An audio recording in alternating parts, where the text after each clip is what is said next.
వింటే భారతమే వినాలి, తింటే గారెలే తినాలి. ఛానల్కి స్వాగతం. మహాభారతం అంటే కాలక్షేపం కోసం రాసిన కేవలం ఒక కథ కాదు.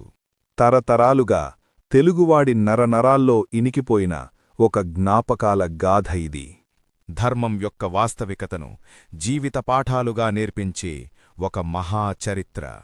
మారుతున్న కాలంతో క్షీణిస్తున్న ధర్మాన్ని జనాలకు మరోసారి పరిచయం చేయడానికి, టెక్నాలజీలో దూసుకుపోతూ నైతిక విలువలలో అధోపాతాళాల్లోకి కూరుకుపోతున్న మానవుడిని పైకి తీసుకురావడానికి, ఆ చరిత్రని మరోసారి నెమరువేసుకునే సమయం ఇది ఆసన్నమైంది. కాబట్టి వింటే భారతమే వినాలి అనే పాంచజన్యాన్ని నేను పూరిస్తున్నాను. రథం అనే మా ఈ ఛానల్లో సభ్యత్వం పొంది మీ సారథ్యంతో సోషల్ మీడియా అనే కురుక్షేత్రంలో ముందుకు అధిరోహించడానికి ఓ సైనిక ప్రేక్షకుల్లారా, మీరు సిద్ధమా? వ్యాస భారతాన్ని యథావిధిగా క్వాలిటీ వీడియోస్తో క్లారిటీగా వివరించడానికి మేము సదా వాసుదేవ సేవకులమే.